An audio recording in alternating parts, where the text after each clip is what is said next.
Simple ಆಗಿರುವಂಥ ತುಂಬ ರುಚಿಕರವಾಗಿರುವಂಥ ನಾನು ಟೊಮ್ಯಾಟೊ ರೈಸ್ ಮಾಡಿ ತೋರಿಸೋದೆ ಅಂದರೆ ಟೊಮ್ಯಾಟೊ ಬಿರಿಯಾನಿನೂ ಅಂತ ಹೇಳ್ಬೋದು. ಅಡುಗೆ ಏನಪ್ಪ ಮಾಡೋದು ಅಂತ ಯೋಚನೆ ಮಾಡ್ತಾ ಕೂತ್ಕೊಂಡಾಗ ಈ ರೆಸಿಪಿನ ಟ್ರೈ ಮಾಡಿ.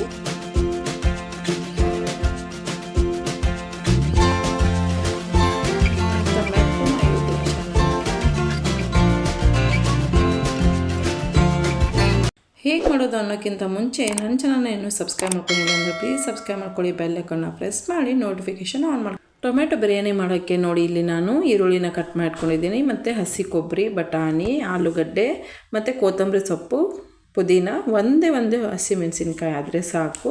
ಇದನ್ನೆಲ್ಲನೂ ನಾನು ಕಟ್ ಮಾಡಿಬಿಟ್ಟು ಒಂದು ಪ್ಲೇಟಲ್ಲಿ ಇಟ್ಕೊಂಡಿದ್ದೀನಿ. ಮತ್ತು 2 ಟೊಮ್ಯಾಟೊ ಕೂಡ ನಾನು ಇದನ್ನು ಕಟ್ ಮಾಡಿ ಇಟ್ಕೊಂಡಿದ್ದೀನಿ. ಕಟ್ ಮಾಡಿಟ್ಕೊಂಡು ಒಂದು ಬೌಲಲ್ಲಿ ನೋಡಿ ಇವಾಗ 1 ಗ್ಲಾಸ್ನಷ್ಟು ಅಕ್ಕಿನ ನಾನು ತೊಗೊಂಡಿದ್ದೀನಿ. ತೊಗೊಂಡ್ಬಿಟ್ಟು ಇದಕ್ಕೇ ನಾನು ಸ್ವಲ್ಪ ನೀರನ್ನ ಹಾಕಿ ಚೆನ್ನಾಗಿ ಕ್ಲೀನಾಗಿ ತೊಳೆದ್ಬಿಟ್ಟು ಇಟ್ಕೋಬೇಕಾಗತ್ತೆ. ನೋಡಿ ಇವಾಗ ಇದಕ್ಕೆ ನೀರನ್ನ ಹಾಕಿ ನಾನು ಕ್ಲೀನಾಗಿ ತೊಳೆದ್ಬಿಟ್ಟು ಇಟ್ಕೊತೀನಿ. ನೋಡಿ ಇವಾಗ ಇದನ್ನು ಕ್ಲೀನಾಗಿ ತೊಳೆದ್ಬಿಟ್ಟು ಇಟ್ಕೊಂಡು ನೀರು ತೆಗ್ಕೊಂಡು ಬರ್ತೀನಿ. ಇವಾಗ ಅಕ್ಕಿನ ನಾವು ಚೆನ್ನಾಗಿ ಕ್ಲೀನ್ ಮಾಡಿ ತೊಳೆದ್ಬಿಟ್ಟು ಇಟ್ಕೋಬೇಕಾಗತ್ತೆ. ನೋಡಿ ಇವಾಗ ನಾನು ನೀರನ್ನ ತೆಗೆದುಬಿಟ್ಟು ಇಟ್ಕೊಂಡಿದ್ದೀನಿ. 1 ಗ್ಲಾಸ್ ಅಕ್ಕಿಗೆ ನಾನು 2.5 ಗ್ಲಾಸ್ನಷ್ಟು ನೀರನ್ನ ಹಾಕ್ತಾಯಿದ್ದೀನಿ. ಹಾಕಿಬಿಟ್ಟು ಇದನ್ನು ಸ್ವಲ್ಪ ಹೊತ್ತು ಒಂದು 10 ನಿಮಿಷ ನೆನೆ ಇಡೋಕ್ಕೆ ಬಿಟ್ಬಿಡಿ. ಹಾಗೆಯೇ ನೋಡಿ ಇವಾಗ ನಾನು 1 ಗ್ಲಾಸ್ ಅಕ್ಕಿಗೆ ನೆನಪಿರಲಿ ಫ್ರೆಂಡ್ಸ್, 1 ಗ್ಲಾಸ್ ಅಕ್ಕಿಗೆ 2.5 ಗ್ಲಾಸ್ನಷ್ಟು ನೀರು ಹಾಕಿದರೆ ಪರ್ಫೆಕ್ಟಾಗಿ ಅನ್ನ ಬರುತ್ತೆ. ಅಕ್ಕಿ ನೆನೆವರೆಗೂ ನಾನು ಇಲ್ಲಿ ಒಂದು ಮಿಕ್ಸಿ ಜಾರ್ ತೊಗೊಂಡಿದ್ದೀನಿ, ಚಿಕ್ಕದಾಗಿರುವಂಥ ಮಿಕ್ಸಿ ಜಾರಿಗೆ ನಾನು ಇಲ್ಲಿ ಆನಿಯನ್ ಕಟ್ ಮಾಡಿರುವಂಥ ಆನಿಯನನ್ನು ಹಾಕ್ತಾಯಿದ್ದೀನಿ. ಇದು ನೀವು ಚಿಕ್ಕದಾಗೂ ಮಾಡ್ಕೋಬೋದು, ಇಲ್ಲ ದೊಡ್ಡ ಸೈಜ್ ಆದರೂ ಮಾಡ್ಕೋಬೋದು. ಮಾಡ್ಕೊಂಬಿಟ್ಟು ಆನಿಯನ್ ಕಟ್ ಮಾಡಿರೋದನ್ನ ನಾನು ಇದಕ್ಕೆ ಹಾಕ್ತಾಯಿದ್ದೀನಿ. ಇಲ್ಲಿ ಒಂದೇ ಒಂದು ಹಸಿಮೆಣಸಿನ್ಕಾಯಿ ತೊಗೊಂಡಿದ್ದೀನಿ, ಒಂದೇ ಸಾಕು, ಜಾಸ್ತಿ ಏನು ಬೇಡ. ನೋಡಿ ಇಲ್ಲಿ ಹಾಕಿದ್ದೀನಿ. ಮತ್ತು ಸ್ವಲ್ಪ ಪುದೀನನ ಕ್ಲೀನ್ ಮಾಡಿ ಇಟ್ಕೊಂಡಿದ್ದೆ, ಪುದೀನ ಕೂಡ ನಾನು ಇಲ್ಲಿ ಹಾಕ್ತಾಯಿದ್ದೀನಿ. ಮತ್ತು ಕೊತ್ತಂಬರಿ ಸೊಪ್ಪು ಕೂಡ ಕ್ಲೀನ್ ಮಾಡಿ ಇಟ್ಕೊಂಡಿದ್ದೆ, ಕೊತ್ತಂಬರಿ ಸೊಪ್ಪು ಕೂಡ ಇದಕ್ಕೆ ನಾನು ಸ್ವಲ್ಪ ಹಾಕಿದ್ದೀನಿ. ಮತ್ತು ಇಲ್ಲಿ ಹಸಿ ಕೊಬ್ಬರಿನ ಸ್ವಲ್ಪ ಹಸಿ ಕೊಬ್ಬರಿನ ನಾನು ಯೂಸ್ ಮಾಡ್ತಾಯಿದ್ದೀನಿ. ನೋಡಿ ಇದನ್ನೆಲ್ಲನೂ ಮಿಕ್ಸಿ ಮಾಡ್ಕೋಬೇಕು. ಅದಕ್ಕಿಂತ ಮುಂಚೆ ನಾನು ಕಪ್ನಷ್ಟು ಮೊಸರು ತೊಗೊಂಡಿದ್ದೆ, ಮೊಸರು ಕೂಡ ಹಾಕ್ಬಿಟ್ಟು ಕ್ಯಾಪ್ ಕ್ಲೋಸ್ ಮಾಡಿ ನಾನು ಇದನ್ನು ಮಿಕ್ಸಿ ಮಾಡ್ಕೊಂಡು ಬರ್ತೀನಿ. ನೋಡಿ ಇವಾಗ ಮಿಕ್ಸಿ ರೆಡಿ ಆಗಿದೆ. ಇದು ಸ್ವಲ್ಪ ಈ ಥರ ಆಗಿರಬೇಕು, ಅಂದರೆ ತುಂಬ ಸಣ್ಣನೇ ಆಗಿರಬೇಕು, ಅಂದರೆ ಇದು ಟೇಸ್ಟ್ ಚೆನ್ನಾಗಿ ಕೊಡೋದು. ಅದಾದಮೇಲೆ ನಾನು ಒಂದು ಗ್ಯಾಸ್ ಸ್ಟವ್ ಮೇಲೆ ಇಲ್ಲಿ ಕುಕ್ಕರ್ನ ಬಿಸಿ ಮಾಡೋಕ್ಕೆ ಇಟ್ಟಿದ್ದೆ. ಕುಕ್ಕರ್ ಬಿಸಿ ಆಗಿದೆ. ಕುಕ್ಕರ್ ಬಿಸಿ ಆದಮೇಲೆ ನಾನು ಎಣ್ಣೆನೂ ಕೂಡ ಇದಕ್ಕೆ ಹಾಕಿದ್ದೀನಿ.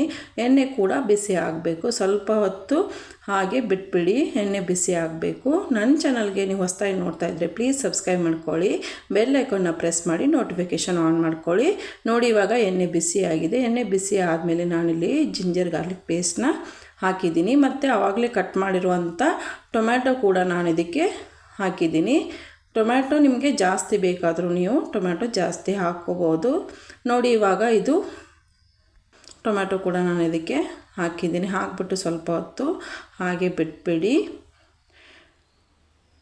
ನನ್ನ ರೆಸಿಪಿಗಳು ನಿಮಗೆ ಇಷ್ಟ ಆಗ್ತಾಯಿದ್ರೆ ಪ್ಲೀಸ್ ನನ್ನ ಚಾನಲ್ಗೆ ಸಪೋರ್ಟ್ ಮಾಡಿ ಮತ್ತು ಚಾನಲ್ನ ಪ್ರೋತ್ಸಾಹಿಸಿ ಅಂತ ಹೇಳ್ತಾ ಇದ್ದೀನಿ. ನೋಡಿ ಇವಾಗ ಇದು ಟೊಮ್ಯಾಟೊ ಹಾಕ್ಬಿಟ್ಟು ಇದನ್ನು ಚೆನ್ನಾಗಿ ನಾವು ಫ್ರೈ ಮಾಡ್ಕೋಬೇಕಾಗತ್ತೆ. ಇದು ಹಸಿ ವಾಸನೆ ಹೋಗಬೇಕು, ಮತ್ತು ಇದು ಎಣ್ಣೆ ಥರ ಬಿಡಬೇಕು. ಅಲ್ಲಿವರೆಗೂ ಸ್ವಲ್ಪ ಹಾಗೆ ಬಿಟ್ಬಿಡಿ. ನೋಡಿ ಈ ಥರ ಆಗಬೇಕು, ಆಗೋವರೆಗೂ ಹಾಗೆ ಬಿಟ್ಬಿಟ್ಟು ನಾನು ಆವಾಗಲೇ ಕಟ್ ಮಾಡಿರುವಂಥ ಆಲೂಗಡ್ಡೆನ, ಅಂದರೆ ಒಂದೇ ಒಂದು ಆಲೂಗಡ್ಡೆನ ಕಟ್ ಮಾಡಿ ಇಟ್ಕೊಂಡಿದ್ದೆ, ಸಿಪ್ಪೆ ತೆಗೆದುಬಿಟ್ಟು ಅದನ್ನು ಕೂಡ ಇದಕ್ಕೆ ಹಾಕಿದ್ದೀನಿ. ಮತ್ತು ಬಟಾಣಿ ಕೂಡ ನಾನು ಇದಕ್ಕೆ ಹಾಕ್ತಾಯಿದ್ದೀನಿ. ನೀವು ಇನ್ನೂ ಕ್ಯಾರೆಟ್ ಏನಾದರೂ ಬೇಕಿದ್ರೂ ಹಾಕ್ಕೋಬೋದು.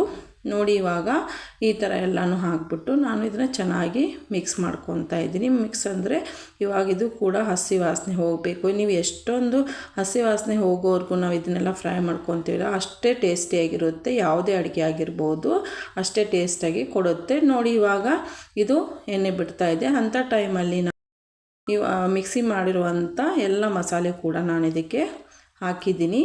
ಹಾಕಿಬಿಟ್ಟು ಅದೇ ಮಿಕ್ಸಿ ಜಾರ್ಗೆ ಸ್ವಲ್ಪ ನೀರು ಹಾಕಿಬಿಟ್ಟು ಮತ್ತೆ ಇದಕ್ಕೆ ನಾನು ಹಾಕ್ತಾಯಿದ್ದೀನಿ. ನೋಡಿ ಹಾಕ್ಬಿಟ್ಟು ಇದನ್ನು ಚೆನ್ನಾಗಿ ಮತ್ತು ಹಸಿ ವಾಸನೆ ಹೋಗೋವರೆಗೂ ನಾನು ಇದನ್ನು ಚೆನ್ನಾಗಿ ಫ್ರೈ ಮಾಡ್ಕೊತೀನಿ. ನೋಡಿ ಇವಾಗ ಇದನ್ನೆಲ್ಲನೂ ಚೆನ್ನಾಗಿ ಫ್ರೈ ಮಾಡ್ಕೋಬೇಕು. ಈ ಟೊಮ್ಯಾಟೊ ಬಿರಿಯಾನಿ ತುಂಬ ಸಿಂಪಲ್ಲು ಮತ್ತು ತುಂಬ ಟೇಸ್ಟಿಯಾಗಿರುತ್ತೆ. ನಾನು ಕೂಡ ಟ್ರೈ ಮಾಡಿದ್ದೆ ತುಂಬ ಅಂದರೆ ತುಂಬ ಟೇಸ್ಟಿಯಾಗಿ ಬಂದಿದೆ. ನೀವು ಕೂಡ ಒಂದ್ಸರಿ ಟ್ರೈ ಮಾಡಿಬಿಟ್ಟು ಹೇಗೆ ಬಂದಿತ್ತು ಅಂತ ತಿಳಿಸಿ. ಮತ್ತು ನಿಮಗೆ ಬೇರೆ ಯಾವುದಾದ್ರೂ ಇವಾಗ ಹೊಸ ರೆಸಿಪಿ ಬೇಕು ಅಂತ ಹೇಳಿದರೂ ಕೂಡ ನೀವು ನನಗೆ ಕಮೆಂಟ್ ಬಾಕ್ಸಲ್ಲಿ ತಿಳಿಸಿ, ನಾನು ಮಾಡಿ ತೋರಿಸೋ ಪ್ರಯತ್ನ ಮಾಡ್ತೀನಿ. ನೋಡಿ ಇವಾಗ ನಾನು ರುಚಿಗೆ ತಕ್ಕಷ್ಟು ಇದಕ್ಕೆ ಉಪ್ಪನ್ನ ಹಾಕ್ತಾಯಿದ್ದೀನಿ. ನಿಮಗೆ ಉಪ್ಪು ಎಷ್ಟು ಬೇಕು ನೋಡಿಕೊಂಡು ರುಚಿಗೆ ತಕ್ಕಷ್ಟು ನೀವು ಹಾಕ್ಕೋಬೇಕಾಗತ್ತೆ. ನಾನು ಕೂಡ ಇಲ್ಲಿ 2 ಸ್ಪೂನಷ್ಟು ಉಪ್ಪನ್ನ ಹಾಕ್ಕೊಂಡಿದ್ದೀನಿ. ಹಾಕ್ಬಿಟ್ಟು ಸ್ವಲ್ಪ ಈ ಥರ ಬಾಯ್ಲ್ ಥರ ಆಗಬೇಕು. ನೋಡಿ ಇಲ್ಲಿ ಬಾಯ್ಲ್ ಆಗ್ತಾ ಇರೋದನ್ನ ನೀವು ನೋಡ್ತಾ ಇದ್ದೀರಾ ಅನ್ಕೊತೀನಿ. ಇದು ಈ ಥರ ಬಾಯ್ಲ್ ಆಗಬೇಕು. ಬಾಯ್ಲ್ ಆದಮೇಲೆ ಇದನ್ನು ಲೋ ಫ್ಲೇಮಲ್ಲಿ ಇಟ್ಕೊಂಡೆ ಮಾಡಿ, ಇದು ಆಗೋವರೆಗೂ ಲೋ ಫ್ಲೇಮಲ್ಲಿ ಇಟ್ಕೊಂಡೆ ಮಾಡಿ, ಇಲ್ಲ ಮೀಡಿಯಮ್ ಫ್ಲೇಮಲ್ಲಿ ಇಟ್ಕೊಂಡು ಮಾಡಿ. ನೋಡಿ ಇವಾಗ ಈ ಥರ ಬಾಯ್ಲ್ ಆಗ್ತಾಯಿದೆ ಅಲ್ವಾ. ನೋಡಿ ಈ ಥರ ಬಾಯ್ಲ್ ಆಗೋ ಟೈಮಲ್ಲಿ ನಾನು ಇದಕ್ಕೆ ಬಿರಿಯಾನಿ ಮಸಾಲ ಹಾಕ್ತಾಯಿದ್ದೀನಿ. ಇದು ಚಿಕನ್ ಬಿರಿಯಾನಿನೂ ಆಗಿರ್ಬೋದು, ಇಲ್ಲಾಂದರೆ ವೆಜಿಟೇಬಲ್ ಬಿರಿಯಾನಿ, ಇಲ್ಲ ಮನೆಯಲ್ಲಿ ಮಾಡಿರುವಂಥ ಬಿರಿಯಾನಿ ಮಸಾಲ ಕೂಡ ಆಗಿರ್ಬೋದು. ನೀವು ಯಾವುದನ್ನು ಕೂಡ ಯೂಸ್ ಮಾಡ್ಕೋಬೋದು. ಮಾಡ್ಕೊಂಡ್ಬಿಟ್ಟು ಇದನ್ನು ಚೆನ್ನಾಗಿ ನಾನು ಮಿಕ್ಸ್ ಮಾಡ್ಕೊತಾ ಇದ್ದೀನಿ. ಇದಕ್ಕೆ ಒಂದೇ ಸಾರಿ ನೀರನ್ನ ಹಾಕಕ್ಕೆ ಹೋಗಬೇಡಿ. ಈ ಥರನೇ ನೋಡಿ, ಈ ಥರ ಚಿಕ್ಕದಾಗಿ ಈ ಥರ ಇದು ಬಾಯ್ಲ್ ಆಗ್ತಾ ಇರಬೇಕು. ಇದನ್ನು ಲೋ ಫ್ಲೇಮಲ್ಲಿ ಇಟ್ಕೊಂಡೇ ಮಾಡ್ಕೊಂಡ್ಬಿಟ್ಟು ನಾನಿಲ್ಲಿ ಸ್ವಲ್ಪ ಅರಿಶಿನ ಪುಡಿನ ಯೂಸ್ ಮಾಡ್ತಾಯಿದ್ದೀನಿ. ಇದಕ್ಕೆ ಸ್ವಲ್ಪ ಅರಿಶಿನ ಪುಡಿ ಹಾಕ್ಬಿಟ್ಟು ನೋಡಿ ಇವಾಗ ಇದನ್ನು ಕೂಡ ಇದೇ ಥರ ಸ್ವಲ್ಪ ಹೊತ್ತು ಹಾಗೆ ಬಿಟ್ಬಿಡಿ. ನಾನು ಹೇಳ್ತಾ ಇರೋದು ಯಾಕೆ ಅಂತ ಹೇಳಿದ್ರೆ, ಇದು ಹಸಿ ವಾಸನೆ ಫುಲ್ ಹೋಗಬೇಕು, ಅಂದ್ರೇ ಇದು ಟೇಸ್ಟು ಚೆನ್ನಾಗಿ ಕೊಡೋದು. ಅದಕ್ಕೋಸ್ಕರ ನೋಡಿ ಇವಾಗ ಅರಿಶಿನ ಪುಡಿ ಹಾಕ್ಬಿಟ್ಟು ಹಾಗೆ ಬಿಟ್ಬಿಟ್ಟಿದ್ದೀನಿ. ಹಾಗೆ ಬಿಟ್ಟಾದಮೇಲೆ ಇದಕ್ಕೆ ನಾನು ಇವಾಗ ಅಚ್ಚ ಖಾರದ ಪುಡಿ ಕೂಡ ಹಾಕ್ತೀನಿ. ನೀವು ಖಾರ ನೋಡಿಕೊಂಡು ಹಾಕ್ಕೊಳ್ಳಿ. ನಾನಿಲ್ಲಿ 2-2.5 ಸ್ಪೂನಷ್ಟು ಚಿಕ್ಕ ಸ್ಪೂನಿಂದ ಹಾಕ್ಕೊಂಡಿದ್ದೀನಿ. ಹಾಕ್ಕೊಂಡ್ಬಿಟ್ಟು ಇದನ್ನು ಕೂಡ ಇದಕ್ಕೆ ಚೆನ್ನಾಗಿ ನಾನು ಮಿಕ್ಸ್ ಮಾಡ್ಕೊತಾ ಇದ್ದೀನಿ. ನೋಡಿ ಇದನ್ನು ಚೆನ್ನಾಗಿ ಮಿಕ್ಸ್ ಮಾಡ್ಕೋಬೇಕಾಗತ್ತೆ. ನೋಡಿ ಈ ಥರ ಆಗಿರಬೇಕು. ನೋಡಿ ಈ ಥರನೇ ಆಗಿರಬೇಕು. ಇದಕ್ಕೆ ನೀವು ನೀರೇನು ಹಾಕೋದು ಬೇಡ. ಇವಾಗಲೇ ಇದು ಚೆನ್ನಾಗಿ ಮಿಕ್ಸ್ ಆಗಬೇಕು, ಹಸಿ ವಾಸನೆ ಫುಲ್ ಹೋಗಬೇಕು. ಮತ್ತು ಇದು ಈ ಥರ ನೋಡಿ ತಳ ಹತ್ಕೊತಾ ಇದೆ ಅಲ್ವಾ, ಅದಕ್ಕೋಸ್ಕರ ನಾನು ಈ ಥರ ಸ್ಪೂನ್ ಸಹಾಯದಿಂದ ಮಿಕ್ಸ್ ಮಾಡ್ತಾಯಿದ್ದೀನಿ. ನೋಡಿ ಇವಾಗ ನಾನು ತೋರಿಸ್ತೀನಿ ನಿಮಗೆ. ಈ ಥರ ಆಗಿರಬೇಕು. ಈ ಥರ ಆದಮೇಲೆ ನಾನಿವಾಗ ಇದಕ್ಕೆ ನಾವು ಆವಾಗಲೇ ಅಕ್ಕಿನ ನೆನೆ ಇಟ್ಕೊಂಡಿದ್ವಲ್ಲ, ಅದೇ ನೀರನ್ನ ನಾನು ಇದಕ್ಕೆ ಅಂದರೆ 2.5 ಗ್ಲಾಸ್ನಷ್ಟು ನೀರನ್ನ ಇದಕ್ಕೆ ನಾನಿವಾಗ ಹಾಕ್ತಾಯಿದ್ದೀನಿ. ನೋಡಿ ಅಕ್ಕಿ ಕೂಡ ಇದರಲ್ಲೇ ಇದೆ ಅಲ್ವಾ, ನೆನೆ ಇಟ್ಟಿರೋ ಅಕ್ಕಿ ಕೂಡ ಇದೆ ಅಲ್ವಾ, ಅದನ್ನು ಕೂಡ ಇದಕ್ಕೆ ನಾವು ಇವಾಗ ಹಾಕ್ತಿದ್ದೀನಿ. ಎಲ್ಲ ಅಕ್ಕಿ ಕೂಡ ಇದನ್ನು ಈ ಥರ ಹಾಕ್ತಾಯಿದ್ದೀನಿ. ಇದು 1 ಗ್ಲಾಸಿಗೆ 2.5 ಗ್ಲಾಸ್ನಷ್ಟು ನೀವು ನೀರು ಹಾಕಿದರೆ ಪರ್ಫೆಕ್ಟಾಗಿರುವಂಥ ರೈಸ್ ಆಗುತ್ತೆ. ಮತ್ತು ಏನು ಅಂದರೆ ನೀವು ಅಕ್ಕಿನ ಸ್ವಲ್ಪ ನೆನೆ ಇಡಬೇಕು. ಒಂದು 10-15 ನಿಮಿಷ ಅಕ್ಕಿ ನೆನೆ ಇಟ್ಟರಂತೂ ತುಂಬ ಚೆನ್ನಾಗಿ ಬರುತ್ತೆ. ನೋಡಿ ಇವಾಗ ಇದು ರೆಡಿ ಆಗಿದೆ. ಇದನ್ನು ಈ ಥರನೇ ಆಗಿರಬೇಕು. ಇವಾಗ ನಾನು ಇದನ್ನು ಕ್ಯಾಪ್ನ ಕ್ಲೋಸ್ ಮಾಡ್ತೀನಿ. ಇವಾಗ ನೋಡಿ ಅಂದರೆ ಸ್ವಲ್ಪ ಇದು ಒಂದು ಕುದಿ ಬರಬೇಕು, ಅದಕ್ಕೋಸ್ಕರ ನಾನು ವೇಟ್ ಮಾಡ್ತಾಯಿದ್ದೀನಿ. ಇದನ್ನು ಸ್ವಲ್ಪ ಮೀಡಿಯಮ್ ಫ್ಲೇಮಲ್ಲಿ ಇಟ್ಕೊಳ್ಳಿ, ಇಲ್ಲ ಹೈ ಫ್ಲೇಮಲ್ಲಿ ಇಟ್ಕೊಂಡು ನೋಡಿ ಇವಾಗ ಇದು ಒಂದು ಕುದಿ ನನಗೆ ಬರಬೇಕಾಗತ್ತೆ. ಅಂದರೆ ಸ್ವಲ್ಪ ಇದು ಒಂದು ಕುದಿ ಬಂದರೆ ಬೇಗ ಆಗುತ್ತೆ, ಅದಕ್ಕೋಸ್ಕರ ನೋಡಿ ಇವಾಗ ಒಂದು ಕುದಿ ಬಂದಿದೆ. ಇದು ನಾನು ಕ್ಯಾಪ್ನ ಕ್ಲೋಸ್ ಮಾಡ್ತೀನಿ. ಸ್ವಲ್ಪ ಇದು ನೀರು ಬಿಸಿ ಆದರೆ ಸಾಕು, ಆವಾಗ ಕ್ಯಾಪ್ ಕ್ಲೋಸ್ನ ಮಾಡಿಬಿಡ್ತೀನಿ. ಕ್ಯಾಪ್ ಕ್ಲೋಸ್ ಮಾಡಿಬಿಟ್ಟು ನಾನು 2-3 ವಿಸಿಲು ಇವಾಗ ಇದನ್ನು ತೆಗಿತೀನಿ. ನೋಡಿ ಇವಾಗ 3 ವಿಸಿಲ್ ಆಗಿದೆ. ನಾನು ಇದನ್ನು ಸ್ವಲ್ಪ ಕುಕ್ಕರ್ ಆದಮೇಲೆ ಕ್ಯಾಪ್ ಓಪನ್ ಮಾಡಿ ತೋರಿಸ್ತೀನಿ. ನೋಡಿ ರೈಸ್ ಯಾವ ಥರ ಬಂದಿದೆ ಅಂತ ನೋಡಿ, ಪರ್ಫೆಕ್ಟಾಗಿ ಬಂದಿದೆ ರೈಸು. ಇದನ್ನು ನಾನು ಇವಾಗ ಇದನ್ನೆಲ್ಲನೂ ಸ್ವಲ್ಪ ಮಿಕ್ಸ್ ಮಾಡ್ಕೊತೀನಿ. ಸ್ಪೂನ್ ಸಹಾಯದಿಂದ ಇದನ್ನೆಲ್ಲನೂ ಸ್ವಲ್ಪ ನಾವು ಮಿಕ್ಸ್ ಮಾಡ್ಕೋಬೇಕಾಗತ್ತೆ, ಯಾಕಂದರೆ ಮಸಾಲೆ ಆ ಕಡೆ ಈ ಕಡೆ ಆಗಿರುತ್ತೆ. ಅದಕ್ಕೋಸ್ಕರ ಎಲ್ಲ ರೈಸ್ಗೋದು ಹತ್ಕೋಬೇಕಲ್ವ, ಅದಕ್ಕೆ ನಾನು ಇದನ್ನು ಚೆನ್ನಾಗಿ ಇವಾಗ ಎಲ್ಲನೂ ಮಿಕ್ಸ್ ಮಾಡ್ಕೊತಾ ಇದ್ದೀನಿ. ಮಿಕ್ಸ್ ಮಾಡ್ಕೊಂಡ್ಬಿಟ್ಟು ನೋಡಿ ಇವಾಗ ನಾನು ಅದನ್ನು ಒಂದು ಪ್ಲೇಟಲ್ಲಿ ಸರ್ವ್ ಮಾಡ್ತೀನಿ. ಅದಕ್ಕಿಂತ ಮುಂಚೆ ಇಲ್ಲಿ ನಾನು ಒಂದು ಬೌಲು ಮೊಸರು ತೊಗೊಂಡಿದ್ದೀನಿ. ಅದಕ್ಕೆ ಸ್ವಲ್ಪ ಉಪ್ಪನ್ನ ಹಾಕಿದ್ದೀನಿ. ಸ್ವಲ್ಪ ಉಪ್ಪನ್ನ ಹಾಕಿ ಉಪ್ಪು ಹಾಕಿಬಿಟ್ಟು ಸ್ವಲ್ಪ ಅಚ್ಚ ಖಾರದ ಪುಡಿ ಕೂಡ ಈ ಥರ ಮೇಲೆ ಹೀಗೆ ಉದುರಿಸ್ಬಿಡಿ ಸಾಕು. ಉದುರಿಸ್ಬಿಟ್ಟು ಇವಾಗ ಬೂಂದಿ ಕಾಳು ಬರುತ್ತಲ್ವ, ಈ ಶೇವು ಬೂಂದಿ ಕಾಳೆಲ್ಲ ನಿಮಗೆ ಗೊತ್ತೇ ಇದೆ ಅಲ್ವಾ, ಬೂಂದಿ ಕಾಳು ಬರುತ್ತಲ್ಲ, ಅದನ್ನು ಕೂಡ ನಾನು ಸ್ವಲ್ಪ ತೊಗೊಂಡ್ಬಿಟ್ಟು ಇವಾಗ ಇದಕ್ಕೆ ಮೇಲೆ ಹಾಕ್ತೀನಿ. ಅಂದರೆ ಬೂಂದಿ ಕಾಳು ಹಾಕ್ಕೊಂಡು ಈ ಥರ ತಿಂತಾಯಿದ್ರೆ ಸಖತ್ತಾಗಿರುತ್ತೆ.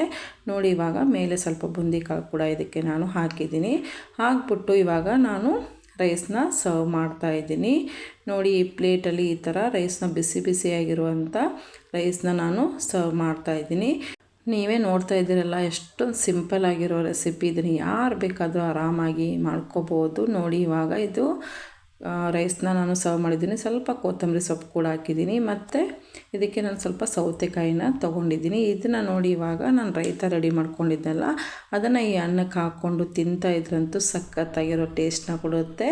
ಇವಾಗ ಟೊಮೆಟೊ ಬಿರಿಯಾನಿ ರೈಸ್ ರೆಡಿ ಇದೆ. ಇದನ್ನು ಯಾರು ಬೇಕಾದರೂ ಆರಾಮಾಗಿ ಮಾಡ್ಕೋಬೋದು. ಮತ್ತು ಯಾರು ಗೆಸ್ಟ್ ಬರ್ತಾರೆ ಅಂದಾಗ ಸಡನ್ನಾಗಿ ಕೂಡ ಪಟಾಫಟ್ ಅಂತ ಮಾಡ್ಬೋದು. ಟೇಸ್ಟ್ ಕೂಡ ತುಂಬ ಚೆನ್ನಾಗಿರುತ್ತೆ. ಇದನ್ನು ಒಂದ್ಸರಿ ಟ್ರೈ ಮಾಡಿಬಿಟ್ಟು ಕಮೆಂಟ್ ಬಾಕ್ಸಲ್ಲಿ ತಿಳಿಸಿ ಹೇಗೆ ಬಂದಿತ್ತು ಅಂತ. ಇದನ್ನು ನಿಮ್ಮ ಫ್ರೆಂಡ್ಸ್ಗೂ ರಿಲೇಟಿವ್ಸ್ಗೂ ಶೇರ್ ಮಾಡಿ ಅಂತ ಹೇಳ್ತಾ ಮತ್ತೆ ಮುಂದಿನ ವಿಡಿಯೋಲಿ ಸಿಗ್ತೀನಿ. ಅಲ್ಲಿವರೆಗೂ ಧನ್ಯವಾದಗಳು.